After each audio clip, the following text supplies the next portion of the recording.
નમસ્કાર મિત્રો, વર્લ્ડ ઇનબોક્સમાં આપ સૌનું સ્વાગત। આપણે જે પ્રશ્નો જોવાના છે તે પૈકીનો પ્રથમ પ્રશ્ન, તાજેતરમાં કયા દેશે શિગેલ્લોસિસ બીમારીની પ્રથમ રસી વિકસિત કરી? અહીં આપણો જવાબ થશે ડી, ભારતે આ પ્રથમ રસી વિકસિત કરી છે। શિગેલ્લોસિસ બીમારીની પ્રથમ રસી વિકસિત કરનાર સંસ્થાઓ હતી, તેમાં એક સંસ્થા છે ICMR, જેનું પૂરું નામ થશે Indian Council of Medical Research, અને બીજી સંસ્થા છે NICED એટલે કે National Institute of Cholera and Enteric Diseases. આ બંને સંસ્થાઓએ મળીને સંયુક્ત રીતે આ બીમારીની રસી વિકસાવી છે। અને ICMR એવી વાત કરી દીધી કે ભાઈ અમે આ રસીનું વાણિજ્યિક ઉત્પાદન છે તે વેલકમ ટ્રસ્ટ હિલેમેન લેબોરેટરીઝને સોંપીએ છીએ। આ વેલકમ ટ્રસ્ટ હિલેમેન લેબોરેટરીઝ છે તેને કીધું કે અમે આ જે રસી છે તેનું વાણિજ્યિક ઉત્પાદન એકાદ વર્ષની અંદર શરૂ થઈ જાય, તે બજારમાં ઉપલબ્ધ થઈ જાય રસી, તેવી વ્યવસ્થા કરી આપશું। શિગેલ્લોસિસ બીમારી છે તે શું છે તો કે તે બાળકોમાં થતા ડાયેરિયા રોગનો એક પ્રકાર છે, જેમાં તાવ કે તાવ વગરના ઝાડાના લક્ષણો જોવા મળે છે। શિગેલ્લોસિસ બીમારી શિગેલ્લો નામના બેક્ટેરિયા પરિવારથી ફેલાય છે। આ જે બીમારી છે તેના કારણે પ્રતિ વર્ષ વાર્ષિક ધોરણે 1,60,000 જેટલા બાળકો વૈશ્વિક ધોરણે મૃત્યુ પામતા હોય તેમ મનાય છે। ત્યારે ભારતે આ એક રસી વિકસાવી છે, તે એક મહત્વની બાબત છે। ત્યારબાદનો પ્રશ્ન જોઈએ મિત્રો આપણે, બીજો પ્રશ્ન છે તાજેતરમાં કયા દેશમાં બીજી બેલ્ટ એન્ડ રોડ ફોરમ યોજાય? તો જવાબ આવશે આપણો એ, ચીન। ચીનના બીજિંગની અંદર બીજી બેલ્ટ એન્ડ રોડ ફોરમ યોજાય, જે BRI અંતર્ગત યોજાય। BRI એટલે કે ચીનની એક પહેલ છે, belt and road initiative. Belt and road ઇનિશિયેટિવમાં મુખ્યત્વે શું કામગીરી કરવાની છે એમ કહેવાય તો ચીન છે તે આ હેઠળ યુરોપ, આફ્રિકા અને એશિયા છે આ ત્રણ ખંડોને રોડ અને સમુદ્રી માર્ગે જોડવા માંગે છે। હવે ખરેખર આનો એક વિરોધ પણ કરી રહ્યા છે એવા બે દેશો છે, તેમાં પ્રથમ દેશ છે ભારત અને બીજો દેશ છે અમેરિકા। ભારત શા માટે તેનો વિરોધ કરી રહ્યું છે? કારણ કે ચીનનો પ્રોજેક્ટ છે CPEC એટલે કે ચીન પાકિસ્તાન ઇકોનોમિક કોરિડોર। આ જે કોરિડોર છે તે POK માંથી પસાર થઈ રહ્યો છે, એટલે કે પાકિસ્તાન ઓક્યુપાઈડ કાશ્મીરમાં। હવે POK ખરેખર ભારતનું સંપ્રભુતા વાળું ક્ષેત્ર છે, પરંતુ હાલમાં પાકિસ્તાન તેના પર કબજો કરીને બેઠું છે, એટલે ભારત વિરોધ કરી રહ્યું છે કે ચીન જે કરવું હોય તે કરે, પણ પાકિસ્તાન સાથેનો આ જે CPEC કોરિડોર છે તેને POK માંથી પસાર કરે નહીં।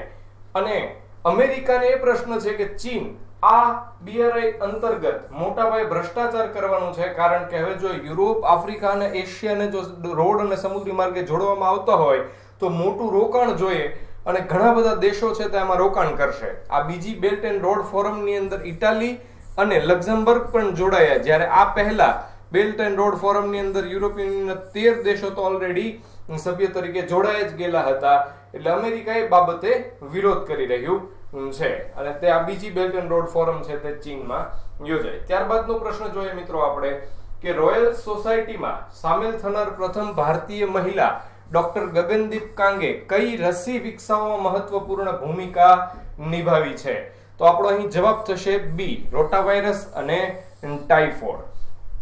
આપણને આ પ્રશ્નમાંથી એક એવો પણ પ્રશ્ન પૂછી શકાય કે રોયલ સોસાયટીમાં સ્થાન પામનાર પ્રથમ ભારતીય મહિલા કોણ છે? તો આપણને નામ યાદ રાખવું પડશે, વૈજ્ઞાનિક ડોક્ટર ગગનદીપ કાંગ। ડોક્ટર ગગનદીપ કાંગ છે તે સામાન્ય રીતે બાળકોમાં થતા ચેપી રોગો છે તે પ્રત્યે સંવેદનશીલ છે, અને તે બાબતે તેઓએ રસી છે તે વિકસાવવામાં મહત્વની ભૂમિકા ભજવી છે, જે માટે આપણે આ ડોક્ટર ગગનદીપ કાંગ છે તેઓને મધર ઓફ વેક્સિનેશન એટલે કે રસીકરણના માતા તરીકે પણ ઓળખતા થયા છીએ।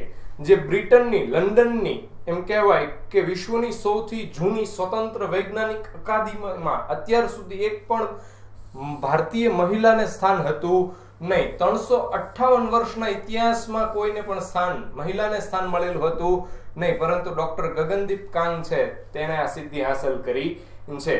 આ બ્રિટનની લંડનની રોયલ સોસાયટી શું છે એમ આપણે કહીએ તો તે એક સ્વતંત્ર વૈજ્ઞાનિક અકાદમી છે, તેની સ્થાપના છે તે 28 નવેમ્બર 1660 ની અંદર સર ક્રિસ્ટોફર વ્રેને દ્વારા રાજા ચાર્લ્સ બીજાની હાજરીમાં લંડનની ગ્રીસામ કોલેજની અંદર તેની સ્થાપના કરી. આપણા ભારત માટે ગૌરવની વાત તો બીજી એક એવી પણ છે કે હાલમાં આ લંડનની રોયલ સોસાયટીના પ્રમુખ તરીકે ફરજ બજાવી રહ્યા છે ભારતીય મૂળના નોબેલ વિજેતા સર વેંકટરામન રામકૃષ્ણન. ત્યારબાદનો આપણે પ્રશ્નો જોઈએ મિત્રો કે તાજેતરમાં ઈસરોએ એમિસેટ સહિત કેટલા ઉપગ્રહો એક સાથે સ્થાપિત કર્યા કે તરતા મૂક્યા? તો ઈસરો એટલે કે ઇન્ડિયન સ્પેસ રિસર્ચ ઓર્ગેનાઇઝેશને DRDO સાથે એટલે કે defence research and development organisation સાથે એક જાસૂસી ઉપગ્રહ એમિસેટ નું કામકાજ આ પ્રોજેક્ટ કૌટિલ્ય હેઠળ શરૂ કર્યું હતું. જે પ્રોજેક્ટ કૌટિલ્ય હેઠળ 2013 માં જાહેરાત થઈ અને આ એમિસેટ છે તેને હૈદરાબાદ લેબમાં બનાવવામાં આવ્યો. પ્રોજેક્ટ કૌટિલ્ય હેઠળ તે ખરેખર અત્યાર સુધી ગુપ્ત રખાયું હતું.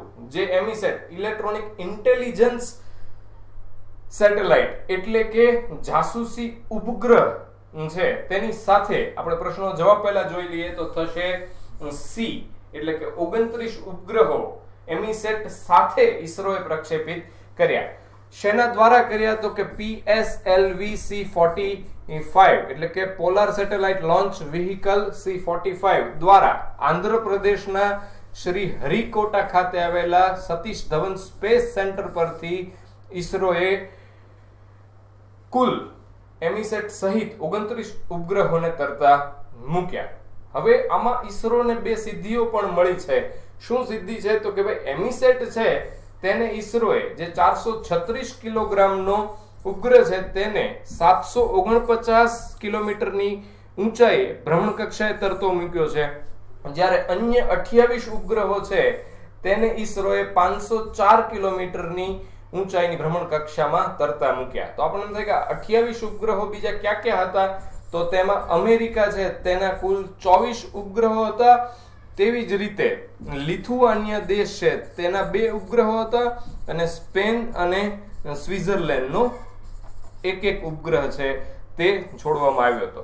હવે આપણો જે એમિસેટ હતો તેને કેટલી ઊંચાઈ તો કે 749 કિલોમીટરની ઊંચાઈ અને જે 28 ઉપગ્રહો છે તેને 504 કિલોમીટરની ઊંચાઈ. તો PSLV રોકેટની નવી આવૃત્તિ વડે ઈસરોએ એક ખાસ કાર્યક્રમ કર્યો કે ભાઈ 3 જુદી જુદી ભ્રમણ કક્ષાની અંદર પેલોડને સ્થાપવાની સિદ્ધિ હાંસલ કરી. આ એમિસેટને જ્યારે છોડવામાં આવ્યો ત્યારે શ્રી હરિકોટાના સતીશ ધવન સ્પેસ સેન્ટર પર એવી પણ વ્યવસ્થા કરવામાં આવી કે સામાન્ય જનતા છે તે લોન્ચિંગ જોઈ શકે એટલા માટે એક વિશેષ દર્શક ગેલેરી બનાવવામાં આવી હતી જે 5000 ની બેઠક ક્ષમતા ધરાવે છે.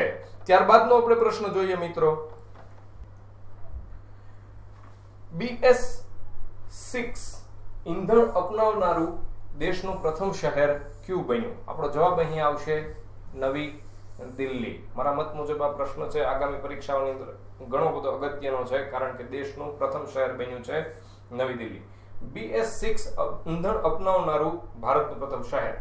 તો BS6 ઈંધણ અપનાવ્યું તો કઈ રીતે આપણને એનો ખ્યાલ પડ્યો? તો કે સરકારી માલિકીની કંપની છે IOC એટલે કે ઇન્ડિયન ઓઇલ કોર્પોરેશન તેને જાહેરાત કરી દીધી કે NCR એટલે નેશનલ કેપિટલ રિજિયન રાષ્ટ્રીય રાજધાની ક્ષેત્ર નવી દિલ્હી આસપાસના જે પણ શહેરો છે તેમાં BS6 નિયમોનું પાલન કરતા પેટ્રોલ ડીઝલનું વેચાણ શરૂ કરી દેવામાં આવ્યું છે. સાથે જાણીએ કે BS6 અને BS4 આ બે ઈંધણો વચ્ચે શું તફાવત હોય છે? તો મુખ્યત્વે તફાવત હોય છે સલ્ફરના પ્રમાણનો. એટલે BS4 ઈંધણ છે તેમાં સલ્ફરનો 50 ppm હિસ્સો હોય છે. ppm એટલે પાર્ટ્સ પર મિલિયન, જ્યારે BS6 ઈંધણની અંદર માત્ર 10 ppm સલ્ફર જોવા મળે. આપણે સલ્ફર છે તેને ઘાતક વાયુ તરીકે પણ ઓળખીએ છીએ અને આ સલ્ફર છે તે પ્રદૂષણ ફેલાવવા પણ એક મુખ્ય વાયુ છે. તો આપણે ત્યારબાદનો પ્રશ્ન જોઈએ કે ભારતની સૌથી ઊંચી ઇમારત કઈ છે? તો અહીં આપણો જવાબ થશે The 42. The 42 છે તે ક્યાં આવેલી છે? તો તે કલકત્તાના ચોરંદી વિસ્તારમાં આવેલી છે. નવી ઇમારત છે અત્યાર સુધી જ્યાં સુધી આ 42 નહોતી બની ત્યાં સુધી આપણો જવાબ આવતો હતો મુંબઈની ધ ઇમ્પિરિયલ ઇમારત. આ ઇમ્પિરિયલ છે તે 256 મીટરની ઊંચાઈ ધરાવે છે, જ્યારે ધ 42 ઇમારત બની તે 268 મીટરની ઊંચાઈ ધરાવે છે. આ ધ 42 ની અંદર 65 માળ બનાવવામાં આવ્યા છે અને આ જે ધ 42 ઇમારત છે તેના આર્કિટેક્ટ છે હાફિઝ કોન્ટ્રાક્ટર. એટલે હવે આપણો જવાબ થઈ જશે ભારતની સૌથી ઊંચી ઇમારતમાં ધ 42. ત્યારબાદનો પ્રશ્ન જોઈએ મિત્રો કે ફીફા કાર્યકારી પરિષદના સભ્ય બનનાર પ્રથમ ભારતીય કોણ છે? અહીં આપણો જવાબ થશે એ પ્રફુલ્લ પટેલ. પ્રફુલ્લ પટેલ છે તે હાલમાં AIFF એટલે કે ઓલ ઇન્ડિયા ફૂટબોલ ફેડરેશનના અધ્યક્ષ હતા, જેથી તેઓની ફીફાની કાર્યકારી પરિષદમાં નિમણૂક થઈ છે સભ્ય તરીકે. અને અત્યાર સુધીમાં કોઈ પણ ભારતીયને આવું સન્માન ન મળ્યું હોતા પ્રફુલ્લ પટેલ છે તે ફીફામાં કાર્યકારી પરિષદના સભ્ય બનનાર પ્રથમ સભ્ય બન્યા છે. ફીફાનું પૂરું નામ થશે મિત્રો federation international D football association. આ ફીફા છે તે વૈશ્વિક ધોરણે ફૂટબોલ નું નિયમન કરે છે અને તેની સ્થાપના છે તે 1904 ની અંદર થઈ હતી, જેનું વડું મથક છે તે સ્વિટ્ઝરલેન્ડના ઝ્યુરિક ની અંદર આવેલું છે. જ્યારે આપણી આ AIFF એટલે કે ઓલ ઇન્ડિયા ફૂટબોલ ફેડરેશન છે તેની સ્થાપના 1937 માં થઈ હતી. આ AIFF છે તે ફીફા સાથે 1948 ની અંદર એફિલિએટ થઈ હતી, એટલે કે 1948 માં જોડાઈ હતી, જેમાં આપણા પ્રફુલ્લ પટેલ છે તે આ ફીફામાં હાલમાં સભ્ય બન્યા છે. ત્યારબાદનો પ્રશ્ન જોઈએ મિત્રો આપણે કે તાજેતરમાં મૈત્રી ભાવનું પવિત્ર ઝરણું ના રચયિતા ચિત્ર ભાનુજીનું દેહાવસાન થયું, તેનું પહેલાનું એટલે કે પૂર્વાશ્રમનું નામ જણાવો. અહીં આપણો જવાબ થશે સી રૂપ રાજેન્દ્ર. જે મિત્રો પ્રશ્ન ખૂબ અગત્યનો છે, યાદ રાખજો ખાસ કે આ મૈત્રી ભાવનું પવિત્ર ઝરણું છે તે ઘણી બધી શાળાઓની અંદર પણ પ્રાર્થના સ્વરૂપે ગવાતું હોય છે. તેની રચના કરી ચિત્ર ભાનુજી, જેઓ જૈન ધર્મના તત્વજ્ઞાનનો પ્રચાર કરવા માટે અમેરિકા ગયા હતા અને અમેરિકામાં તેમનો આ પ્રચાર છે જૈન ધર્મ તત્વજ્ઞાનનો, તેને મુખ્ય એક તેમનો ફાળો મનાય છે. તેમનું પૂર્વાશ્રમનું નામ હતું રૂપ રાજેન્દ્ર. તેમનો જન્મ છે તે રાજસ્થાનમાં થયો હતો અને તેમનું હાલમાં દેહાવસાન નિધન છે તે મુંબઈ ખાતે થયેલું છે. ત્યારબાદનો આપણે પ્રશ્ન જોઈએ મિત્રો, તાજેતરમાં કયા બટાકા સંદર્ભે પેપ્સિકો અને ગુજરાતના ખેડૂતો વચ્ચે વિવાદ થયો કે વિવાદ વકર્યો? ખૂબ અગત્યનો પ્રશ્ન છે અને ખૂબ ચર્ચામાં રહ્યો. સરકાર પણ હલનચલનમાં આવી ગઈ હતી, કારણ કે એક મલ્ટીનેશનલ ફૂડ બેવરેજીસ કંપની પેપ્સિકોએ આપણા ગુજરાતના સાબરકાંઠા અને અરવલ્લીના 4 ખેડૂતો ઉપર અમદાવાદની કોમર્શિયલ કોર્ટમાં કેસ દાખલ કર્યો કે ભાઈ FC5 બટાકા છે તેના ઉત્પાદન પર અમારો એકાધિકાર છે, જ્યારે આ ખેડૂતો છે તે તેનું બિયારણ ક્યાંયથી મેળવીને તેનું ઉત્પાદન કરવા લાગ્યા છે. હવે FC5 બટાકા છે તે ખરેખર પેપ્સિકો એમ કીધું અમે તેનો એકાધિકાર ધરાવીએ છીએ અને એને આ આપણા ગુજરાતના ખેડૂતોને IPR અંતર્ગત ઇન્ટેલેક્ચ્યુઅલ પ્રોપર્ટી રાઇટ્સ અંતર્ગત વાત કરી કે ભાઈ તમે આમાં તમારા ઉપર કેસ કર્યો છે તો આપણે કોર્ટની બહાર પણ સમાધાન કરી લઈએ, પણ હવે માત્ર તમારે તેનું ઉત્પાદન છે તે કંપનીને એટલે કે પેપ્સિકોને જ વેચવું પડશે. આ ખેડૂતોએ કોર્ટને જવાબ આપવા માટે થોડો સમય માંગ્યો છે. ત્યારે FC5 બટાકા આટલા બધા અગત્યના કેમ છે તો એમ કહેવાય કે તેમાં પાણીનું પ્રમાણ નીચું હોય છે, જેથી આને ખાસ કરીને વેફર્સ બનાવવા માટે જ આ જે FC5 બટાકા છે તેનો વિકાસ કરવામાં આવ્યો હતો, જેથી એનું પ્રોસેસિંગ પાણી ઓછું એટલે પ્રોસેસિંગ સરળ રહે.